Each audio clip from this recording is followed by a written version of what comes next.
नमस्कार, news police reporter मध्ये तुम्हा सर्वांचं स्वागत। पालघर जिल्हा शासनाचा लाखो रुपयांचा महसूल बुडवून गौण खनिजांची बेकायदा वाहतूक सुरू असल्याचे पुन्हा एकदा समोर आले आहे।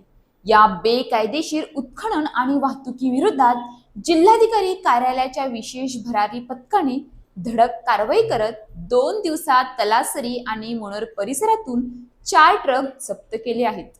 जिल्ह्यात विविध राष्ट्रीय पायाभूत प्रकल्पांची कामे युद्धपातळीवर सुरू आहेत। या प्रकल्पांसाठी माती, मुरुम, दगड व खडी यांसारखे गौण खनिजांची मोठ्या प्रमाणावर गरज भासत आहे। मात्र काही ठिकाणी शासनाची रॉयल्टी न भरता गौण खनिजांची बेकायदेशीर वाहतूक केली जात असल्याच्या तक्रारी जिल्हाधिकारी कार्यालयाकडे प्राप्त झाल्यानंतर विशेष भरारी पथकाची नियुक्ती करण्यात आली आहे। भरारी पथकाचे प्रमुख तथा नायब तहसीलदार चंद्रकांत पवार यांच्या नेतृत्वाखाली 19 जूनला तलासरी झरी परिसरात अचानक धाड टाकण्यात आली। यावेळी 3 ट्रक विना रॉयल्टी मातीची वाहतूक करत असल्याचे आढळून आले। संबंधित 3ही ट्रक जप्त करून तलासरी पोलीस ठाण्यात जमा करण्यात आले।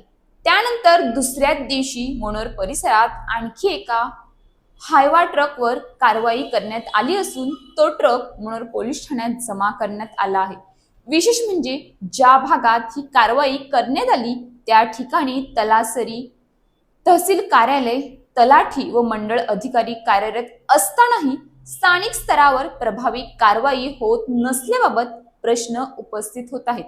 त्यामुळे स्थानिक महसूल अधिकाऱ्यांच्या कार्यपद्धतीवर संशय निर्माण झाला असून याबाबत जिल्हाधिकारी स्तरावर चौकशी व कारवाई होणार का याकडे नागरिकांचे लक्ष लागले आहे।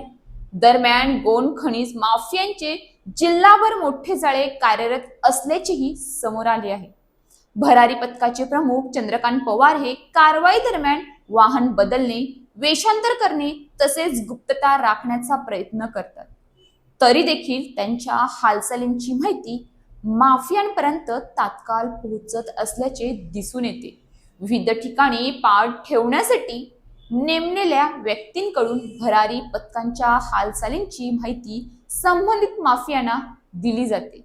त्यामुळे अनेकदा कारवाईपूर्वीच आरोपी सतर्क होतात। पवार यांनी सांगितले की अनधिकृत गौण खनिज उत्खनन व वाहतूक करणाऱ्या माफियांचे नेटवर्क अत्यंत मजबूत आहे। कारवाई दरम्यान वाहन चालक व मालकांकडून दबाव टाकण्याचे, फोनद्वारे हस्तक्षेप करण्याचे प्रयत्नही होत असतात।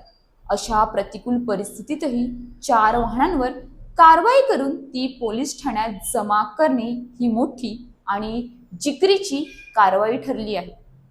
जिल्हाधिकारी कार्यालयाच्या भरारी पथकाकडून पुढील काळातही अशाच प्रकारे बेकायदेशीर गौण खनिज उत्खनन आणि वाहतुकीविरोधात धडक कारवाया सुरू राहणार असल्याचे सांगण्यात आले आहे।